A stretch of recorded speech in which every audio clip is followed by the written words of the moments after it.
Okay, this is recording on my phone because the capture died on my actual camera. So the phone is actually sitting on my camera right now. So hello, Carson. I was trying to do this in a kind of a more cool, less lame fashion, but here we are because my camera died. So phone instead, but phone camera's fine. So hello, and welcome to how to install your fucking RAM. So, first steps first, take your computer. Mine is sitting on my coffee table right now next to my desk, but you just need a relatively flat working surface where you can lay the computer down like this. You don't really want to be working on it upright. You want that bitch unplugged, fucking USB, HDMI, display port, all that shit. Unplug it, your power cord especially, unplug that shit, turn the power off. Make sure you got nothing plugged in on the outside. And now you're here with me.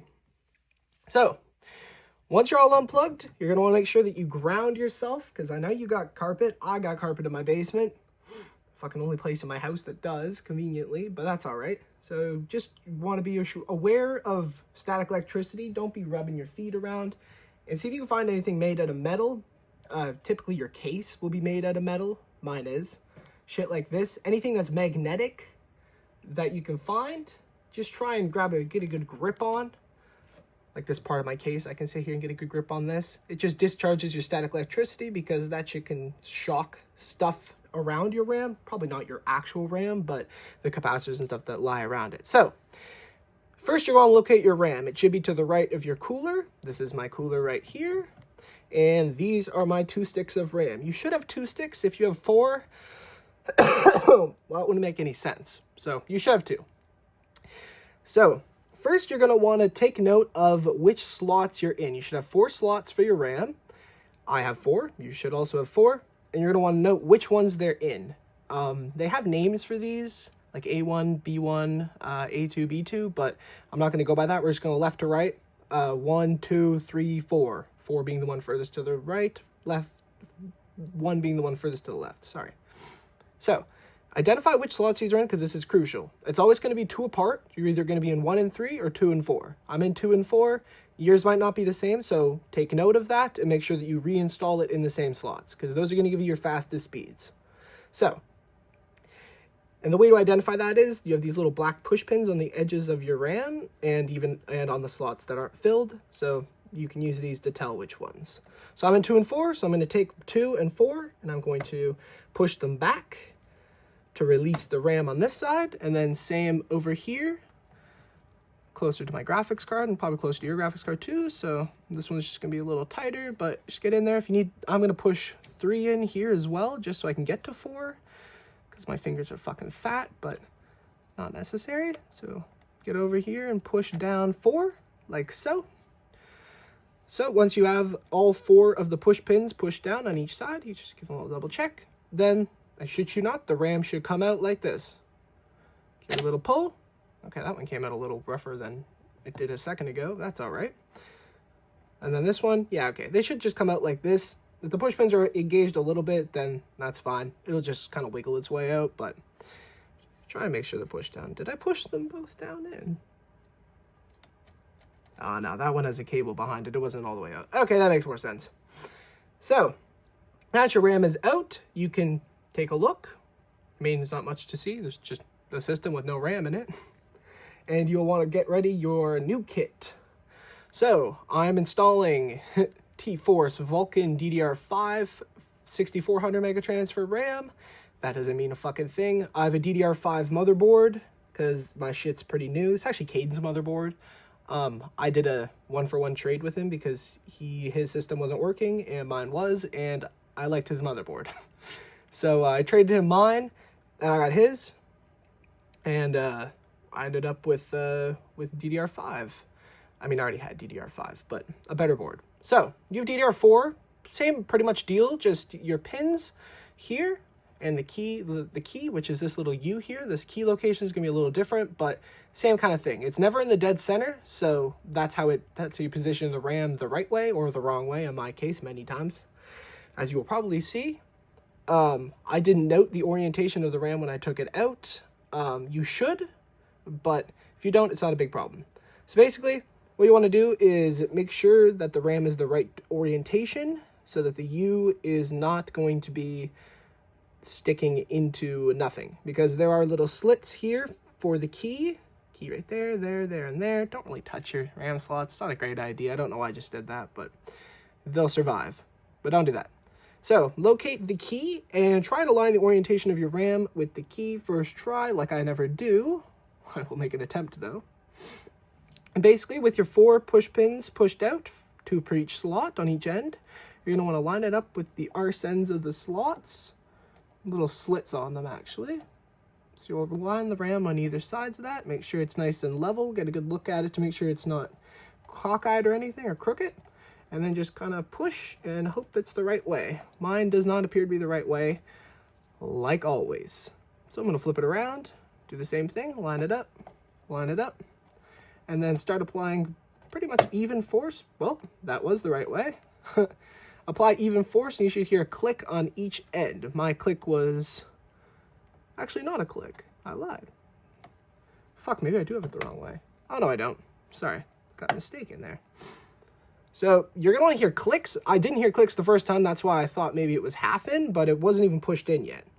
So you're going to want to push down until you hear a click. You can kind of try and do a little bit of force at the bottom first, and then to the top, or top then bottom, or just do it all. But you're going to want to just double check that these push pins here are pushed in as much as the ones next to it that are empty. And that'll make sure that your RAM is fastened. If your RAM isn't fastened correctly, then it can just fucking crash your computer whenever it wants. You can get really weird, like, blue screens, like, out of nowhere. It's just not a fun time. And that's the thing, with your kit of RAM, it is specifically picked out to support the insane speeds it runs at. So it's binned, they call it. So they pick the best of the best, and they set it aside to be manufactured into Trident Z Royal. So you will have no fucking problem with stability or anything. And if you do, then it just means that your RAM might not just be seated quite correctly. So you might just need to double check that. But I don't foresee that ever happening. And if it does, I'll give you a hand with that. Just push down on it. Make sure it clicks on both ends. So I'm going to take my second stick, align it the same way as this, now that I know what way it goes. And so I'm going to align it into the slit on the bottom. And I'm going to take it and I'm going to align it in the slit on the top. And now I'm just going to apply force on both ends. To the bottom first, click. To the top, click. Then just make sure it's pushed down all the way. Make sure it's not too wiggly in there. A little bit more wiggle than I would like it to have, but I mean, that's just the motherboard. And so then I'm going to just push back in that empty one that I had on slot 3, push down. And now everything's all buttoned up. Don't need to touch anything else. You don't need to fucking do any screws or nuts or bolts or anything. That should be the fucking process. Now the only thing is that your motherboard gets really angry at you when you change your CPU or your memory. So since I didn't even change my memory. I just took the same kit out and put the same kit back in. And I know it's going to send me to my BIOS immediately. It's going to say, there was a change. Do you want to go to the BIOS? You will want to hit yes, because from the factory, this RAM is clocked at 4,800 megatransfers per second. That's the default for DDR5. For DDR4 that you're running, it will be 2133.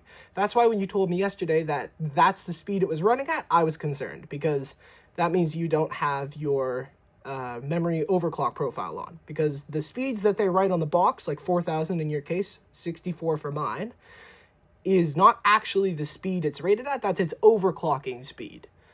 And so, unlike the CPU where you fucking can torch your CPU and you can fuck with it for years and years and try and make it more efficient or whatever, that's not how RAM works. RAM has profiles, it comes with it, you select it, it works. It's pretty much that simple. The only time it doesn't work is when you buy a cheap kit, and the cheap kits sometimes aren't quality controlled the same way that a very, very, very nice kit like Trident Z Royal is.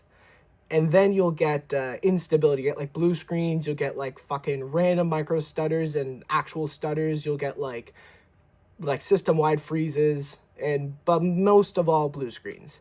So bad memory can do that, a bad overclock on it can do that, and sometimes that's why you'll be running at base speeds, but you will not have to do that. I can guarantee you of that. Anyways, so I will chop it here before I keep blabbing into the oblivion, and I will cut back to me on the desktop once I boot her up, and I'll show you what basically you'll be doing in your BIOS. It's not the same for every computer, but before I sign off, in order to get into your BIOS, if it doesn't prompt you that there was a memory change, which it most certainly will, either way, spam delete is usually the most common one.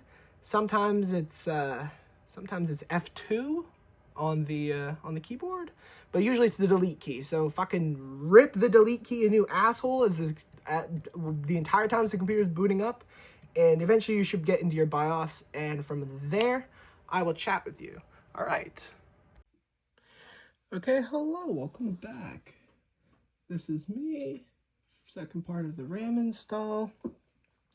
Turning back on my big hunk of junk computer.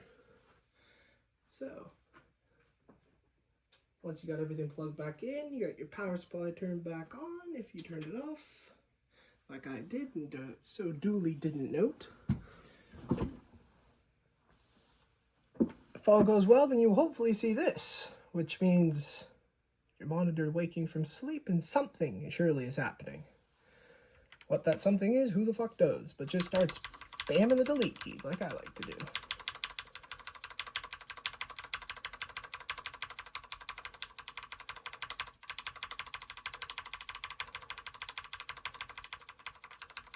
Yeah, I'm gonna stop spamming the delete key, but basically your computer might take a little or a lot longer, depending, longer when you turn it back on after putting new RAM in, because your system has to do a bunch of back-end shit. Holy shit, it didn't even say my RAM changed. It's gonna have to do a bunch of system checks, and it's gonna come out to the conclusion that your shit works. It'll just take a second, so don't worry too much about that. But so conveniently, my BIOS is not on my main monitor. It's not. So I'm going to not move this all. Actually, no, maybe I will try and move all this shit. One moment. I have the world's jankiest tripod set up here. I'm just gonna hold it with my hand. I'm sorry. Fuck off. This fucking shit sucks. Alright, so here in the BIOS, this is my BIOS. If you have an easy mode that looks like this, I mean, fuck, you could use this shit if you see something like this. But I would probably say go advanced, because that'll make more sense. But so what I'm going to do is if I'm in main here, I can see that my DDR5 is in A2 and B2, which is what I was talking about earlier. You see, you're going to want to look for this. You want to see total memory 32 gigs, and you'll want to see dual channel memory mode. That is very important. This means that it's not in like a side-by-side slot or anything, and that it's running as fast as it should be running. So dual channel good, and you should see both your kits here, and it should say DDR5 or DDR4 2133 probably, which is good. It should say I don't know, G-Skill or whoever makes G-Skill. I'm not entirely sure, but you just want, all you're looking for is the 16 gigabytes, and then you're good. So then I'm going to go in here to overclock tweaker, and this part I can walk you through on the phone, but basically what you're going to look for is DRAM something. I don't know whatever the fuck this says. DRAM, frequency optimization, this is some motherboard stuff. I don't fuck with any of that. Basically what you want to do is load. So on Intel it's called XMP. I believe AMD it was called Expo. I don't know how long it's been called Expo, but you should see something similar to this, especially if you find DRAM configuration. And you're going to want to load probably profile 1. So it'll say here your profiles once you get to the right screen. So you see my first profile is DDR5 6400, which is that is the mega transfer number. That's the 2133 that you saw in your settings menu. So basically it's DDR4 6400. This is your timings. Those don't matter too much, so I wouldn't worry too much about that. And then this is how much voltage. This is, I can't even remember what DPC stands for. And then this is profile 2, DDR5 6000, 38, 38, 38, 78. So, not what I'm looking for. So I'll be running profile 1, and hopefully my shit doesn't fucking bug out. But it does like to bug out sometimes. Now you're just going to see me click a bunch of stuff. I'm just gonna turn this shit on because I don't really care. And it's pissing me off. Yeah, this is the speed selection screen, by the way. This is, you can run it as slow as you want or as fast as you want. This is something you'll always leave on auto if you even see this option. But so you are running here, and we are moving, these are all the available speeds for RAM. So you're moving all the way 1, 2, 3, 4, 5, 6, 7, 8, 9, 10, 11, 12, 13, 14, 15 steps of speed ahead to 4,000.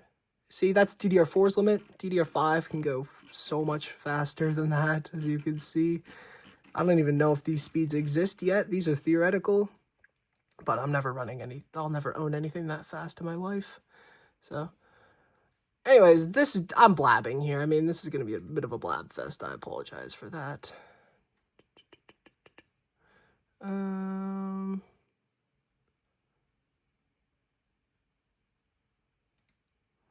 Yeah, so we're going to see what this cooks up here. I'm turning on the memory optimization thing just because I'm bored, and because I, unlike you, do actually own unstable RAM, which is kind of annoying. So you're going to want to, when you're done fucking with it, you're going to want to turn Expo or XMP or overclock or whatever gets you to that 4,000 speed. You're going to want to get out of there and then just save changes and exit. And then hit yes. That you want to save, just make sure everything looks right. I'm turning on dynamic memory boost, which will automatically overclock it for me. And click yes. And then you will see the reboot.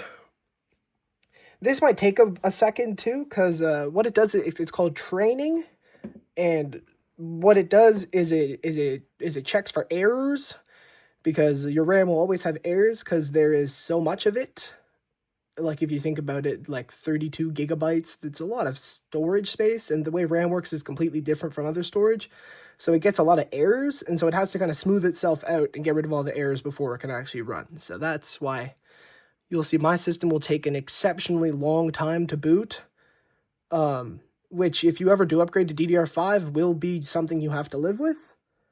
Because as a fun fact, there's a CL number on your box probably that you bought your RAM in, and it'll probably say CL14 maybe, CL13, maybe it's a little higher. Oh, and now it finally figured out what side to boot on. So that's me, Thinkinen. I'm booting in. It's welcoming me. And now you see I'm on my desktop. And so my little Minecraft clock. And so I'll hit Control-Shift-Escape to open up Task Manager. I don't know if you're on Windows 11 or Windows 10, but it should look relatively the same both ways. Fucking the whole world's opening up now. So you're going to want to come in here, memory. So you're going to see this. First, 32 gigabytes. Good sign. Second, you're going to look down here. Make sure all this looks correct. Fuck off, Intel. And so, speed. So my system has decided that it's going to run at 5,200 mega transfers. That was my little test of that overclock feature. That's fucking stupid. But, last time I had XMP on, I think my RAM was causing my computer to blue screen every once in a while. This is the kind of shit that you can barely confirm. Caden's motherboard's also just kind of fucked, because his CPU is fucked, so I deal with this, but anyways, ignore that. But basically, if you see 32 gigs and 4,000, then you are done. You literally never have to fucking touch that ever again. That's really it. And your system should feel so much snappier. I mean, your CPU and memory, I mean, every application that is open lives in your memory. I open up Chrome here. This is living in memory, not in my storage space. So faster memory directly translates to faster everything, opening, responsiveness, and all of that. Faster Windows opening, like I open up YouTube. I mean, somewhere you'll find a bottleneck. My bottleneck is not internet. I mean, just fucking Sportsnet. Yeah, sure. That's not actually what I was looking for, but close. Just run the speed test here real quick. Run it in fucking Japanese, because I think I just selected that. And yeah, internet's working fine. So for web browsing, it'll be probably your internet speed limiting your stuff, but if your RAM was really running that slow, then, I mean, you should see a noticeable improvement in this. But especially in games that are heavy on RAM, I mean, Chrome's RAM heavy, which is why I'm showing it to you now, but, I mean, games are so much heavier. Like, you saw my Rust was running fucking, like, 20 gigabytes of RAM or something. Your Rust was running, like, fucking 14 or something. Like, the game's fucked. It just is so hungry. Oh, dude, I'm not getting great quality out of this? Fucking assholes. Apparently my internet sucks. Anyways, so yes, I'll probably tell you just to watch the first, like, 2 minutes of this video because it's going to be so fucked, but yeah. You should be good after all of this. I'm recording this in expectation that I won't need to call you on the phone and show you how to install it, but, I mean, I'm expecting to do that anyways. So, if you need any help, I will help. But otherwise, happy gaming, happy system, happy upgrade, +1 upgrade, +1 computer. Anyways, peace. Sell that fucking RAM for like 75 bucks on Kijiji, and you should get a bite. And that'll help pay off fucking half the bill for the new RAMs. I mean, it's always a plus. Unless you plan on building a, like, little computer to do for someone or to do something else, which is what I do. I don't sell anything. I just hoard it until I have a use for it. But if you're not planning on doing that, sell that shit. Anyways, later.